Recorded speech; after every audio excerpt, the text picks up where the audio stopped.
Chapter 15. Magic and Sorcery. In proportion as an art or science is lost or forgotten, the very name by which it was called will be misunderstood, misapplied, and finally forgotten. In proportion as men become unspiritual and material, they will become incapable of comprehending the power of spirit. There are many persons even today who deny the existence of spirit or of anything that transcends the power of perception of their physical senses. One example of the degradation of terms is the meaning which is, at present, commonly attributed to the word magic. The true significance of that term is spiritual knowledge or wisdom, in contradistinction to mere speculative philosophy or changeable scientific opinion. But the vulgar have come to believe magic to mean mere sleight of hand performances, or perhaps conjuring or dealing with the devil, or with the spirits of the dead. True magic is the greatest of all natural sciences, because it includes the knowledge of the visible and invisible nature. It is not only a science, but an art, because it cannot be learned out of books and must be acquired by practical experience. To acquire that experience is to become wise, is to know the true nature of the visible and invisible elements that compose the macrocosm and the microcosm, and to possess the art to direct and to employ the invisible powers of nature. Magic is a knowledge of how to employ spiritual power, but it is self-evident that nobody can employ any spiritual powers unless he has come into their possession by the awakening of his own spirituality. Nor can anyone become spiritual by merely imagining himself to be so, which is very disappointing to these. Whether you like the feeling of it, right?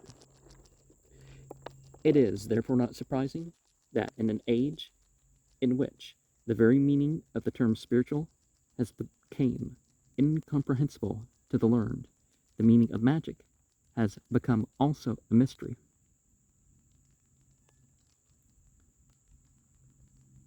Magic and sorcery are two entirely different things, and there is as much difference between them as there is between light and darkness. I don't know if you can go that far, and between white and black. Magic is the greatest wisdom and the knowledge of the supernatural powers. The word supernatural, as used by the writer, does not imply anything beyond nature as a whole, because nothing exists beyond the all, but it means that which transcends nature in her lower aspect, or a higher or spiritual aspect of nature than the purely mechanical or physiological part of her work. If, for instance, we follow our instincts, we act naturally, that is to say, according to the demands of our animal nature. But if we resist natural impulses by the power of will and reason, we employ powers belonging to the higher order of nature. If we avoid doing evil on account of the evil consequences which it would cause to ourselves, we act naturally. But if we avoid evil on account of an inherent love for the good, we act in the wisdom of the God within our own soul. A knowledge of spiritual things cannot be obtained by merely reasoning logically from external appearances existing on the physical plane, but it may be acquired by obtaining more spirituality and making oneself capable to feel and to see the things of spirit. It would be well if our clergymen, who are called spiritual guides, would know more of the spiritual things than what they have read in their books, and if they have had some practical experience in divine instead of merely repeating the opinions of the divine, or far more of this problem is that they repeat the opinions of the opinions, right? The wisdom which man ought to have does not come from the earth, nor from the astral spirit, but from the fifth essence. Therefore man is superior to the stars and constellations, provided he lives in the power of that superior wisdom. Such a person, being the master over heaven and earth, by means of his free will, is called a magus. And therefore magic is not sorcery, but supreme wisdom. And, well, wisdom being different from knowledge, because wisdom's the active side of that, right?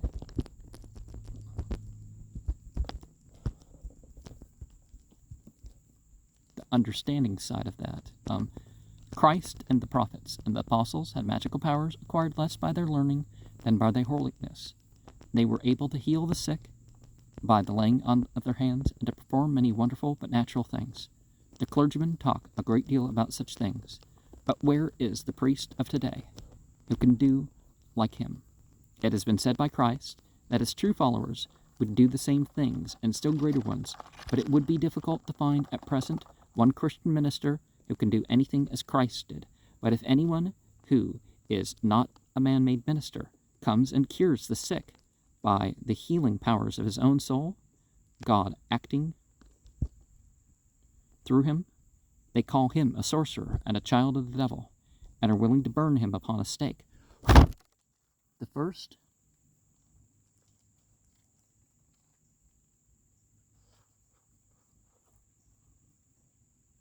requirement for the study of sorcery is a thorough knowledge of nature. But there is a true and false natural science. A science may be perfectly logical in all its deductions, but nevertheless false if its fundamental doctrines are based upon a misunderstanding of spiritual truths, which a cold, calculating intellect is unable to grasp. All sciences are false if they are godless. That is, if they seek for the first origin of anything anywhere else but in the great universal spirit which is God. The true science of nature draws its logical conclusion from fundamentalists. So it's a fundamentalist, right? Which it knows to be true because it perceives them by the power of the mind illuminated by wisdom. False science bases its conclusions on the senses. True science rests in the capacity of the higher regions of the human mind to comprehend spiritual truths which are beyond the power of perception of the semi-animal intellect, and it reasons from that which it not merely believes, but perceives to be true. Magic is a power which teaches the true nature of the inner man as well as the organization of his outward body. The superficial reasoner can comprehend nothing but what he can perceive by his senses, but the inner man has perceptive faculties transcending those of his external form. You should know that man has the capability, latent and active, to foresee future events and to read the future from the books of the past and from those of the present. Man also possesses a power by which he may see his friends and the circumstances by which they are surrounded, although such persons may be 1,000 miles away from him at the time. It is a power which may become especially active in dreams, and that which is seen in such dreams is the reflection of the light of wisdom and prophecy in man. If a man in his waking state knows nothing of such things, the cause of his ignorance is that he does not understand how to search in himself for the powers that are given to him by God, and by which he may arrive at all the wisdom, reason, and knowledge concerning everything that exists, whether it be near him or far away. There are those who imagine that man obtains his knowledge from his own self and from the stars, so that if one is born under a favorable star, he may know everything. But if a man is to inherit the kingdom of God, how then can he be a child of the constellation, which is doomed to perish? Where then shall we seek for true wisdom except in that which is higher than all the stars, namely God? Ignorance is the cause of imperfection. Men do not know themselves, and therefore they do not understand the things of the inner world.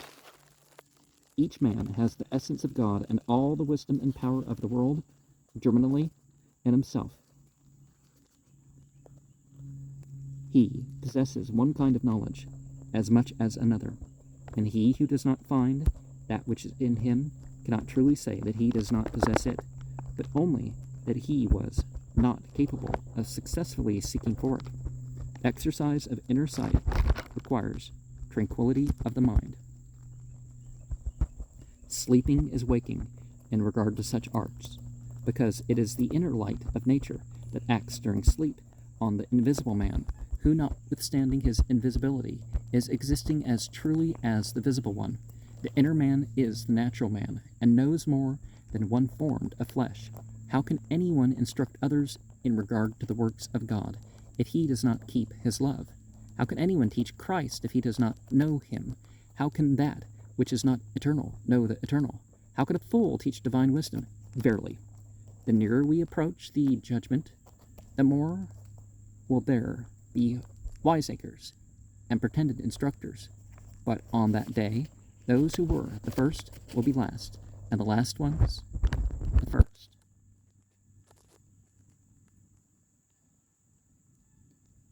Our sciences are worthless if they do not spring from the foundation of the true faith. Nature is the universal teacher, as the agent of God, of course. Whatever we cannot learn from the external appearance of nature, we can learn from her spirit. Both are one. Everything is taught by nature to her disciple. If he asks for information in an inappropriate manner, nature is a light, and by looking at nature in her own light, we will understand her. Visible nature may be seen in her visible light. Invisible nature may become visible if we acquire the power to perceive her inner light.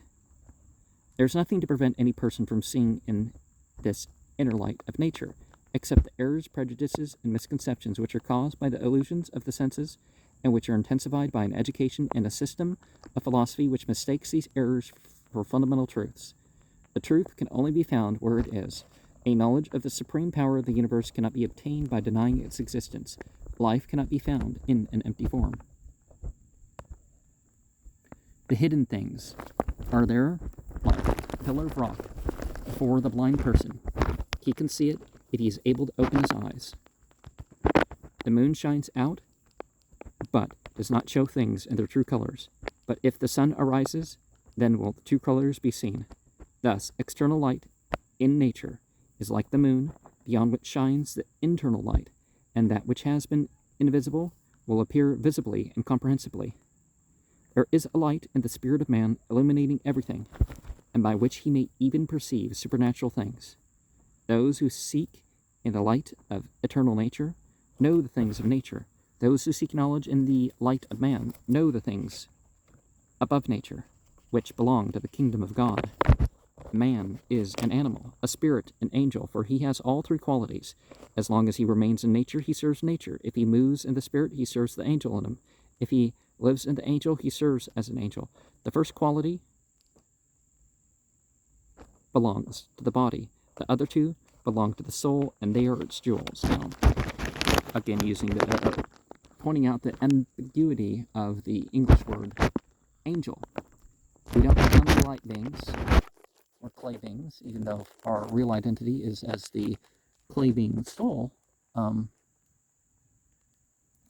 body of man remains on the earth, but man, having a soul and the two additional qualities, is enabled to rise above nature and to know that which does not belong to nature. He has the power to learn all that belongs to heaven and hell, to know God and his kingdom, the angels and spirits, and the origin of evil. If man is to go to a certain place, it will enable him to know all about the place before he goes there. He will then, after his arrival, be enabled to move about freely and go wherever he pleases. The quality of each thing created by God, whether it be visible or invisible to the senses, may be perceived and known. If a man knows the essence of things, their attributes, their attractions, their repulsions too, right?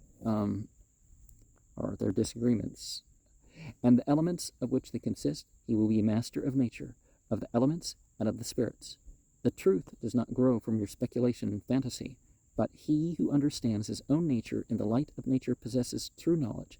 It is not sufficient that we should have a theory of the truth, but we should know the truth in ourselves, there are two kinds of reason, that of a carnal man and that of the spirit. The former argues, the latter knows. Animals also have reasoning qualities, but their reason is not from the direct light of the spirit.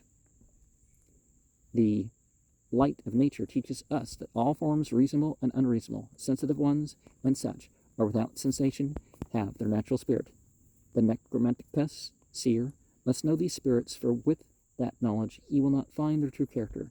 By his art he may sense them, and having perceived them with his inner sense, he will find their corpus. Such guiding spirits may be perceived in crystals. They may guide the divining rod and attract it as a magnet attracts iron. It may turn the sieve and key and draw the flame of a light away from the wick. Such modes of divination are well known to modern spiritualists. By the art of necromancy, we may look into the interior of rocks. Closed letters may be read without being opened. Hidden things may be found, and all the secrets of men be brought to light. The astral duplicate of the writing seen by the astral sense, or the letters talked about. But there's also, again, patterns in nature that people kind of try to think through messages with. But the patterns there, regardless, is not for just a particular message to you. So, keep that in mind before you say that I rolled the dice and this came up, or I shuffled the cards or threw the bones or shells or whatever. It's a little bit more than that, right?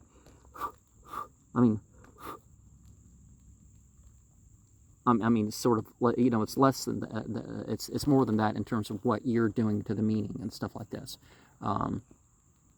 It's not any different. The whole world's an oracle if you're, looking for, signs and stuff to symbolically interpret. But, some people believe that such arts can be best practiced by virgins and innocent children because their minds are not clouded by false opinions, nor darkened by memories of evil deeds. But anyone may practice this art if he has the necessary qualifications. He who understands letters can read words, and he who knows words can read books.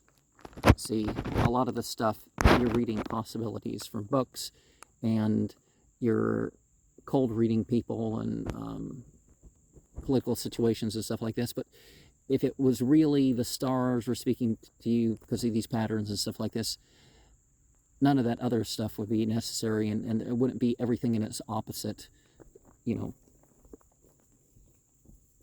If we know that a certain sense may produce a certain effect, and if such an effect take place, we may easily recognize the cause that produced it.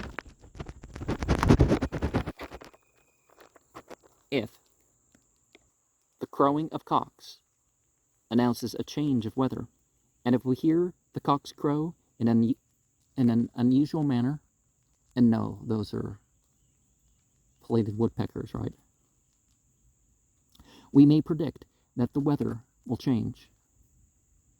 Certain animals have inherited instincts that cause them to act in a certain manner, which may indicate other future events than a change in the weather. The peculiar cry of a peacock, or the unusual howling of a dog, may indicate the approach of death in the house to which they are attached. For every being is a product of the universal principle of life, and each contains the light of nature. Animals possess that light, and men bring it with them into the world. Man possesses the power of clairvoyance from birth, but the majority lose it afterwards by neglecting to use it, and in consequence of concentrating all their attention upon the illusions of the material plane.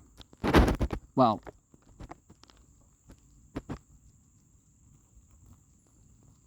often it's not just so much we're filled with illusions and delusions or not whatnot, but it's that we're denied the respect or whatever in being who we are.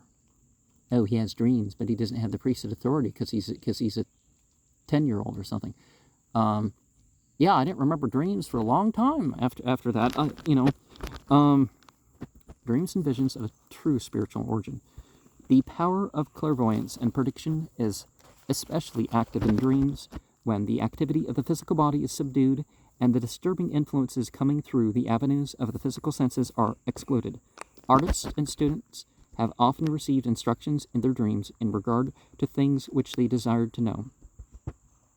Their imagination was then free and began to work its wonders. It attracted to it the Avestra of some philosophers, and they communicated to them their knowledge.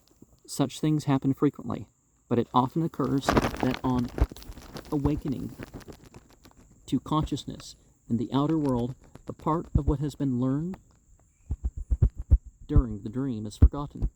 If this happens, and we wish to remember such dreams, we should not leave the room after rising, and should not speak to anybody, but remain alone and undisturbed and eat nothing, until after a while we may remember that dream.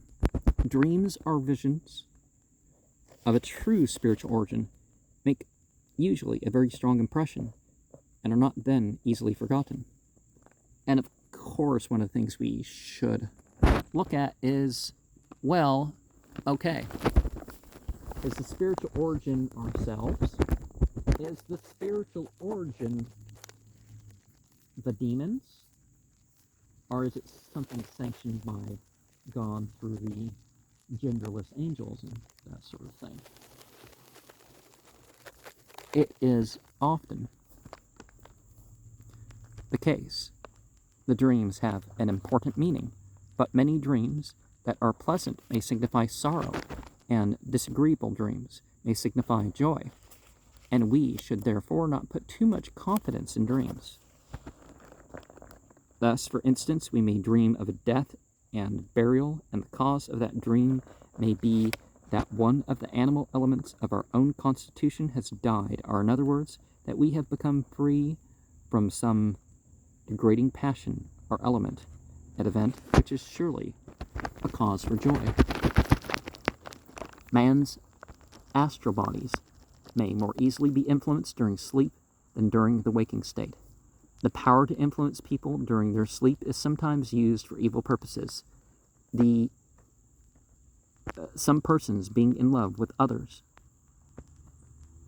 Power to influence people during their sleep is sometimes used for evil purposes. Well, yeah, one thing I probably would have gone in well with my meditation this morning was something about vampires.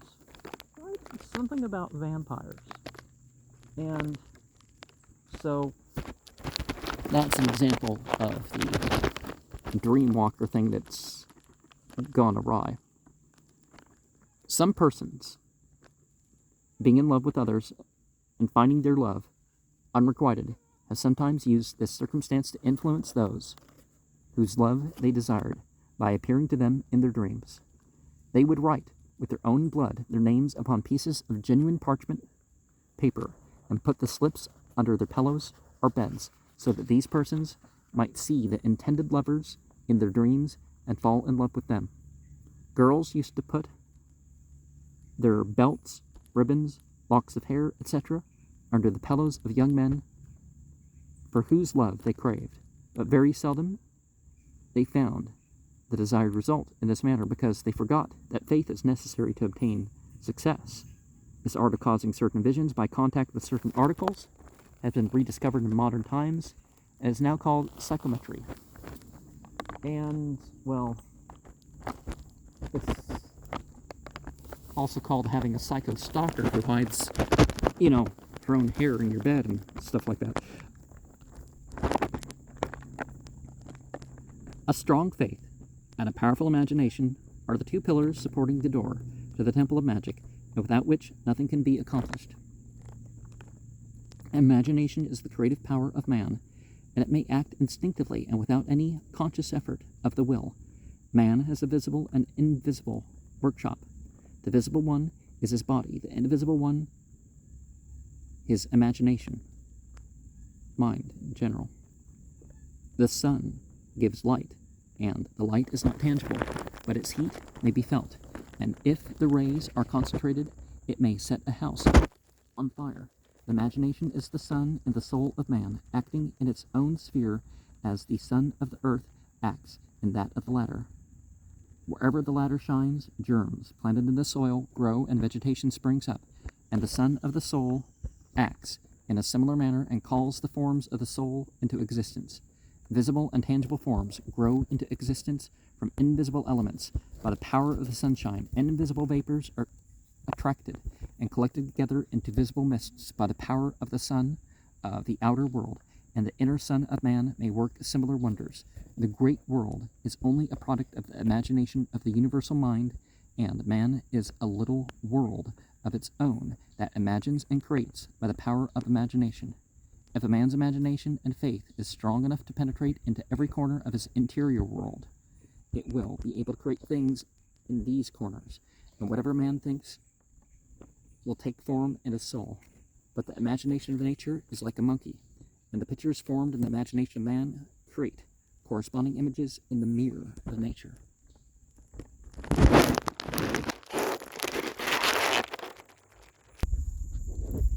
Imagination is like the sun.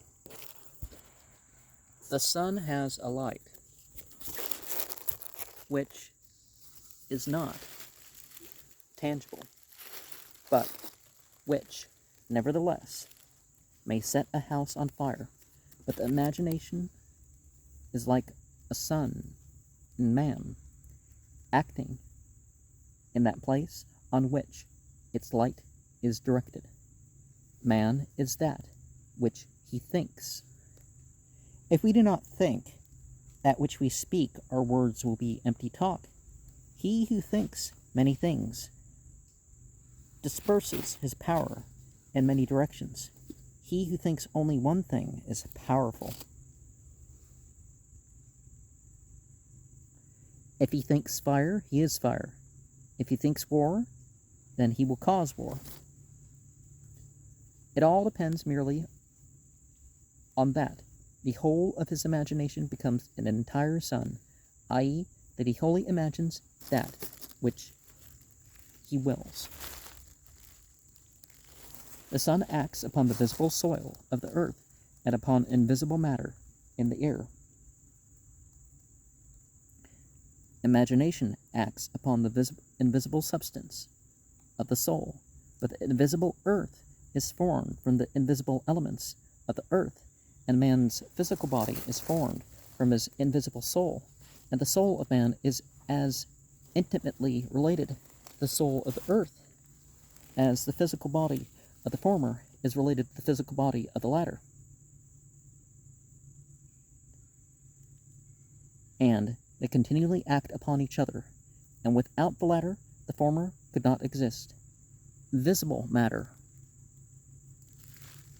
becomes invisible and is acted upon by the soul, and invisible matter becomes organized and is made visible again through the influence of the soul. If a pregnant woman imagines something strongly, the effects of her imagination will become manifest in the child. Imagination sweeps from desire, and as man may have good or evil desires, likewise he may have a good or evil imagination. A strong desire of either kind will give rise to a strong imagination.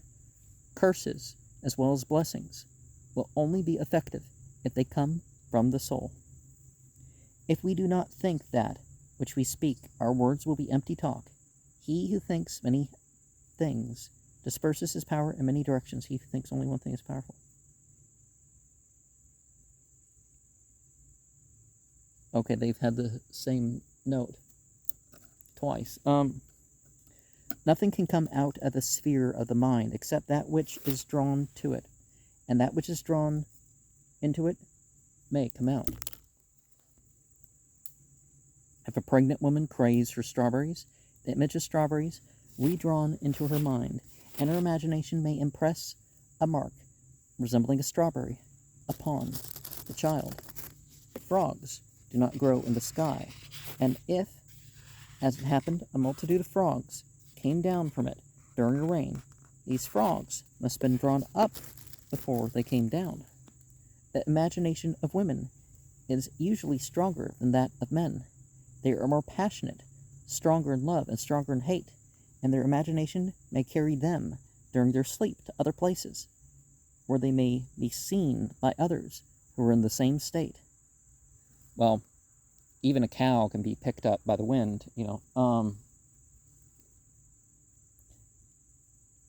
whole houses can be picked up by the wind, cemented in but ripped out, They are then really at those places and may remember what they have seen, although they were there without their physical bodies, for their minds were active at such places, and the mind is the real person, not the body, that is asleep. The passage refers to the exertions of witches on the Hartz Mountains and other places often spoken of in the witch trials. Many supposed witches were burnt to death for having confessed that they had attended such meetings. And jealous of their experience, I'm sure. I know the Bible says to kill people because they believe something different than you, but I just don't think that's right.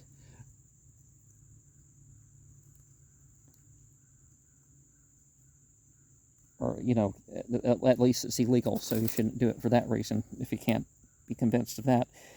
If a pregnant woman forms an image in her mind and projects it by her desire, it will impress itself upon the body of the child. If, for instance, a woman in her imagination strongly conceives of a certain thing and then puts her hand upon her knee, the image of the thing will appear upon the knee of the child. Her will, although unconsciously, acts in this way, like a master bidding a painting to paint him a picture. Wherever the touch of the hand goes, there will be the image. If a person dies and seriously desires that another person should die with him, his imagination may create a force that he may draw a menstruum vehicle from the dead body to form a corpus, and it may be projected by the impulse given it by the thought of the dying person towards the other, and that other one may die. Such may be especially the case if a woman dies of a puerperal fever. It's well known that the corpses of women having died of puerperal fevers are very infectious, and dissecting wounds received in such cases are especially dangerous. The passage implies that the invisible mind substance, spirit or occult force, may draw contagion from the poisonous body and spread it by the power of an evil will. And see the chapter of the concentration applied during gestation in his latest work, The Master Key.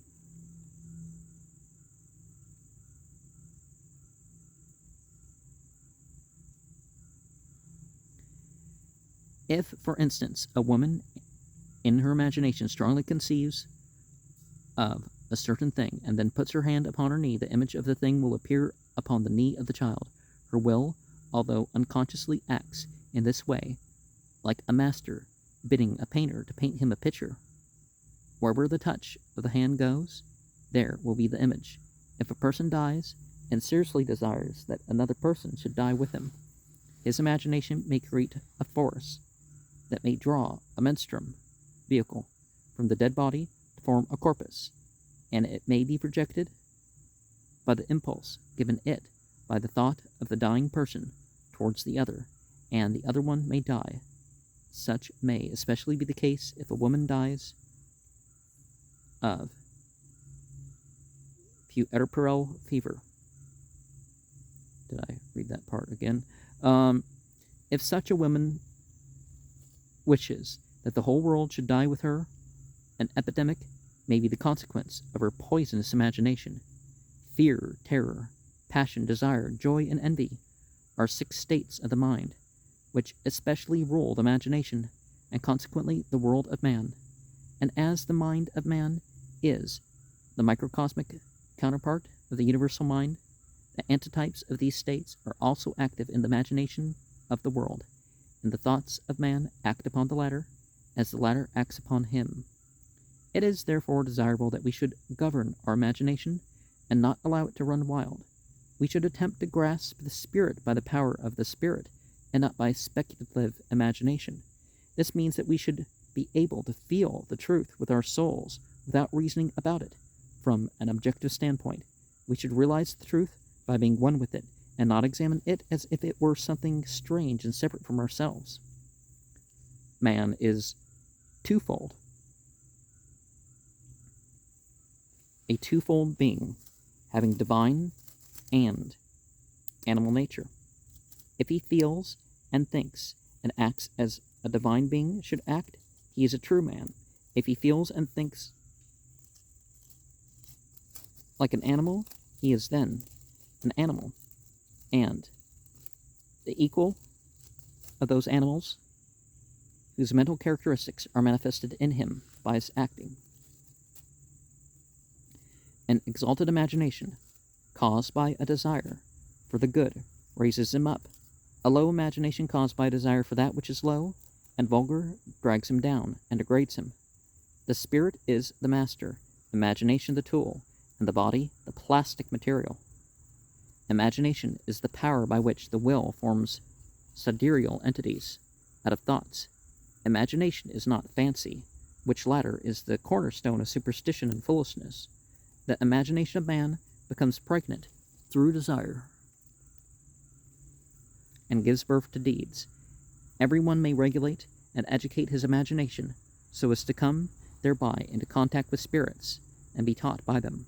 Spirits desiring to act upon man act upon his imagination, and therefore often make use of his dreams for the purpose of acting upon him. Even physical sight depends upon the imagination, realization. If we behold an object, it is not scientific to say, I see, but we ought to say, I imagine to see.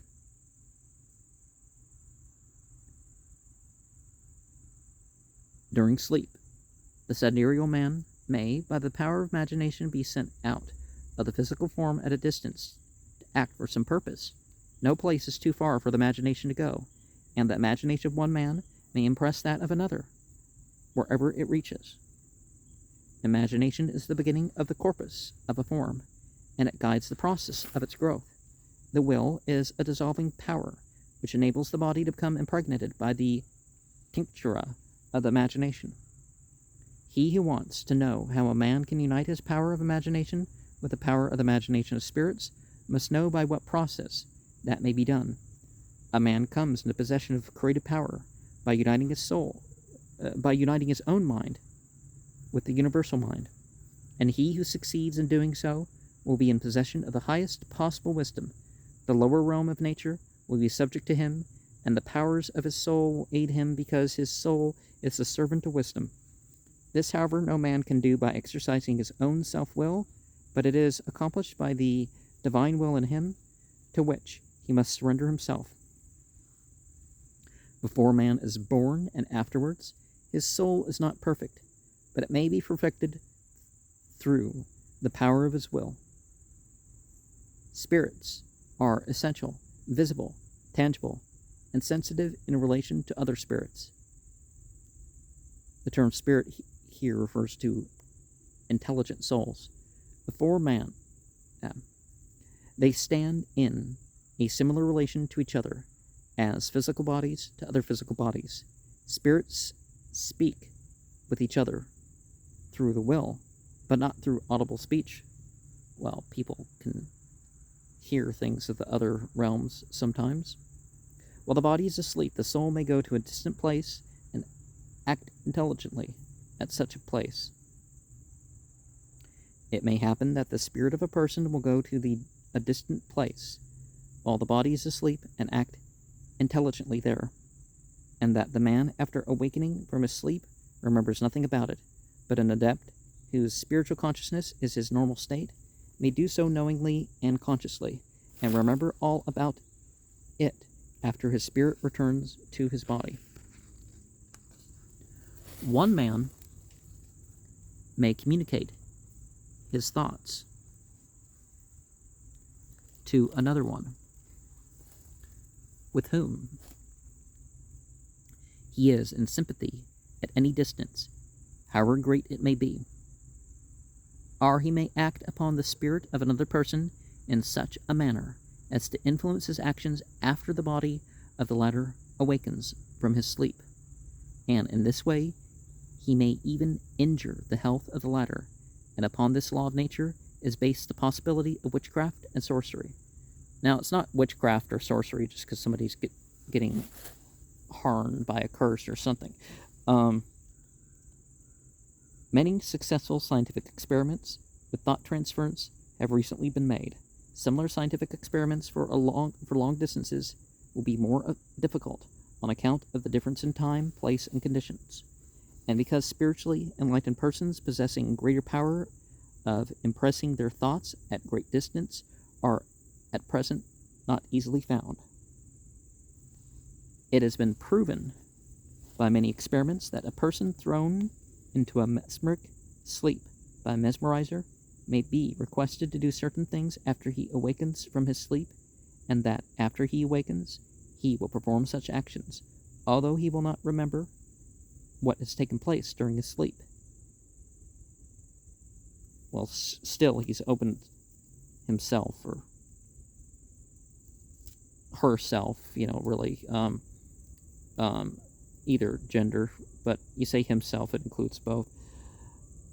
But certain beliefs open you to that sort of thing. So it is therefore very fortunate that at the present state of morality in our modern civilization, such powers are not generally known, and that they are not in the possession of our skeptics. The exercise of true magic does not require any ceremonies or conjurations, or the making of circles or signs. It requires neither benedictions nor maledictions in words, neither verbal blessings nor curses. It only requires a strong faith on the potent power of all good, that can accomplish everything if it acts through a human mind which is in harmony with it, and without which nothing useful can be accomplished.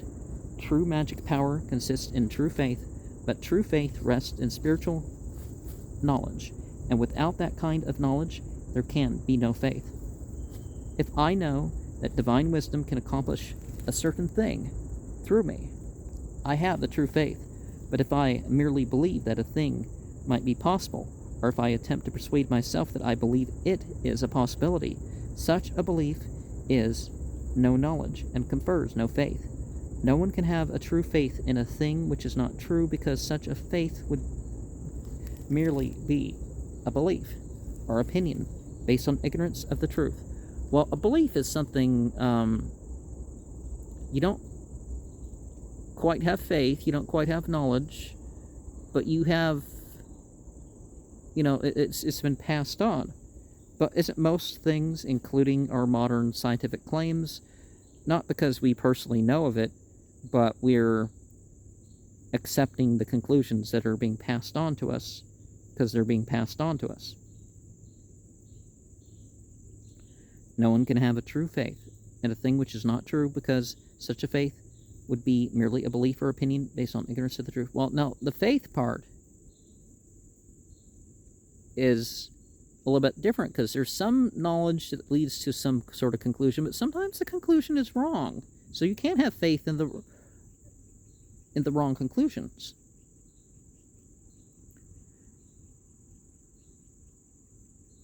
Nothing can be accomplished without the power of faith. If a loaf of bread were laid on the table before a hungry man, and the man did not believe that he could break a piece of it, he would starve to death in spite of the loaf. It is faith which gives us power. And through the power of faith, we become spirits ourselves, and able to use spiritual power. Faith renders the spirit strong. Doubt is the destroyer. All that is accomplished over and beyond our terrestrial nature is accomplished by us through the power of faith. That in which we have faith requires no proofs. He who asks for proofs departs from the faith. This power is taken from nobody unless he throws it away himself. The good as well as the evil disposed ones can only be strong through faith. There is only one power of faith, but its application may be for good or evil. How can there be any true faith in a man who is not in him the power of belief? Christians do not believe in faith because they have none of it, even if they continually talk about it.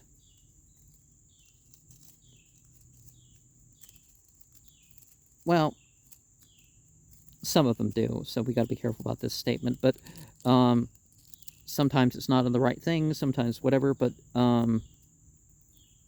often it's more belief. I believe the church is true because I've been told the church is true. And because I've told you that the church is true, you should also say that the church is true, right?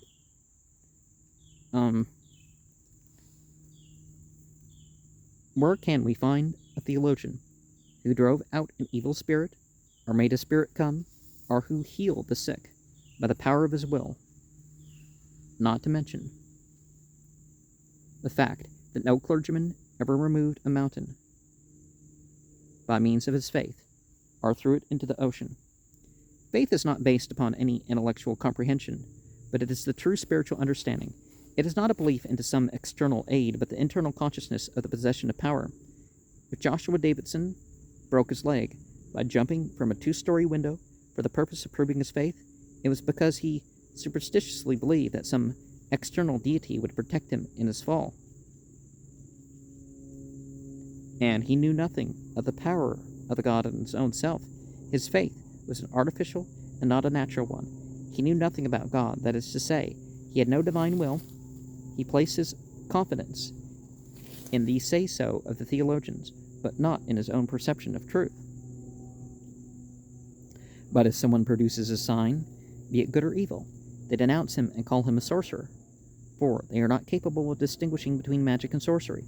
Faith is the cause of witchcraft and sorceries, by which means one person may injure another without running any risk of discovery, because he may kill or injure his enemy without going near him, and the latter cannot defend himself as he might if he were attacked by a visible foe. Great care should be taken that the powers of faith are not misused, because in such a case it would be witchcraft. The witches are the most dangerous persons in the world if they use their evil will against anybody. It would be very easy to give instructions so that everyone might convince himself of the truth of these statements, but such instructions might be misused by wicked persons who might employ such knowledge for evil purposes, and it is, moreover, not to be regretted if methods by which one man may injure another should not be publicly known. It may be remarked that the processes given above would not be effected if employed by anyone who is not in possession of the occult power to make them effective, and the writer sees, therefore, no cause why they should not be published. Those who possess such evil occult powers know these things already. And, well, not necessarily, but I've heard about certain people and their curses of drug addicts and adulterers and stuff like this. It's like, oh, they got a disease, or they got hurt with adulterants, or they overdosed and died, or it's like, yeah, well, you sound like a really effective curser. If these are the people you're cursing, and that's the normal things happen, right? But there are certain things which ought to be known to physicians, so that they may learn the cause of certain mysterious diseases and know the means to cure them, and to counteract evil influences by the power of good. There are, for instance, some sorcerers who make an image representing the person whom they desire to injure, and they drive a nail into the foot of that image. An evil will and a malicious thought cause the person whom the image represents to experience a great pain in his foot, and to be unable to walk until the nail is removed from the image. Now, if a physician meets with such a case, he does not know the cause of the pain in the foot of his patient, and he will not be able to cure it. But if he knows the cause, he may employ the power of his soul to counteract the evil that has been caused by a similar power. If the representatives of modern erudition would take some trouble to inquire in an unsophisticated manner among the country population of Europe, they would be surprised at the great amount of evil that is still caused by sorcery, either consciously or unconsciously employed. Such things are all caused by natural means, but with whose character our modern skeptics are not acquainted.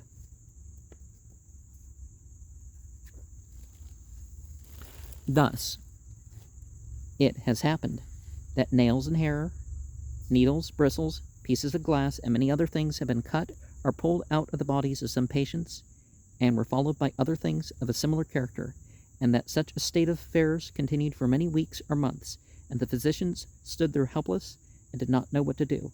But if they had better understood their business, they would have known that these things had been brought into the body of a patient by the power of the evil imagination of a sorcerer, and they might have put one of the extracted articles into an elder or oak tree on the side directed towards the rising sun, and that article would have acted like a magnet to attract the evil influence, and it would have cured the patient. So this sounds like not something out of the Druidic side. A Druid has nothing. It's basically my Western European ancestors living amongst oak trees. That's all the term means. It doesn't mean a particular rank in a particular order or something like that, except some of these New Age groups. A strong will subdues a weaker one, and therefore the first necessary condition for the purpose of producing magic effects is the development of the will. The power of the will acts more readily upon animals than upon man, because the soul of man, being supported by the divine spirit, has more power to defend itself against the influence of a foreign will than the sidereal body of animals. The will of a waking man may act upon another person who may be awake or asleep, but it may also happen that one man may act spiritually upon another while both are asleep. The astral form of a sleeping person may visit another person in his dream and influence the latter to love him, or it may injure the other, or it may cause him to perform something which he would not perform if left to himself. In regard to the action of the will at a distance, the writer would say, as to the images of wax, which are made for the purpose of assisting the imagination and concentrating the will, I will tell you that if a person desires to injure an enemy, he may do so through some medium, i.e., a corpse. Oh, a corpus, okay. Well, same thing. Except corpse, a corpus, you think body, but a corpse, you think dead body. In this way, it is possible that my spirit, without the assistance of my body and without a sword, may kill or wound another person simply by the action of the will. It is furthermore possible that I bring the spirit of my enemy into an image and afterwards injure or lame him in the image according to my will, and that the body of that enemy will be correspondingly injured or maimed thereby. The power of the will is the main point in curing disease. A man who wishes everyone well will produce good effects. One who begrudges everything good, and who hates himself, may experience on his own person the effects of his evil thoughts. Images may be cursed, and diseases such as fevers, epilepsy, etc., may there be caused to the persons whom the images are made to represent. I am speaking seriously because our physicians know only a very small part of the power of the soul. People can be strapped down and psychosomatically, form wounds on themselves. So, yeah. The will creates mental forces that have nothing to do with reason, but obey blindly. The writer would not advise any reader to make such an experiment, because apart from the immorality of such a practice, it is known to every adept that if such an evil power is once propelled and has not sufficient strength to penetrate the soul sphere of his object and to accomplish its purpose, it rebounds with a destructive effect to the source from whence it was projected. Faith stimulates and elevates the power of the spirit. A person who has a strong faith feels as if he were lifted up and were living independent of the body. By the power of faith, the apostles and patriarchs accomplished great things that were above the ordinary run of nature, and the saints performed their miracles by the power of faith. The term miracles means natural feats produced by spiritual power. If a person acts against his own natural instincts, if he, for instance, performs an act of unselfishness without any hope of reward, such an act may be called a supernatural act because it is not in the material nature of man to perform it, but he is impelled to do so by a power which comes from the Spirit. Spirit may manifest itself in nature, but it is not produced by nature. God, the great universal power, is the original cause of all things. Nature is an effect. God is the will. Nature, its manifestation.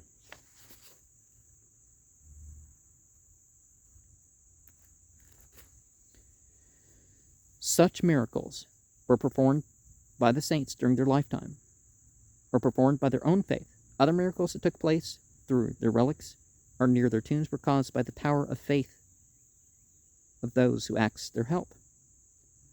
All the wonders of magic are performed by imagination, realization, and faith. Now see, if your faith is in God and the material universe as a means, then you don't have to worship anything other than God. It's just whatever material thing is going to be the means is the material thing is going to be the means, and or the mental thing or whatever. All the wonders of magic are performed by the imagination, realization, and faith. A dead saint cannot cure anybody. A living saint may cure the sick by virtue of the divine power that acts through him according to his faith in the healing power within his own soul. This divine power does not die with the body of the saint, and therefore true saints are still living, although their bodies have died. The power which enables the saints to work miracles is still alive and accessible to all. It is the power of the soul, and if you live and have faith, it will overshadow you with that power, and it will teach you the laws of life, and you will be guided like other saints, even as the apostles, Peter or Paul.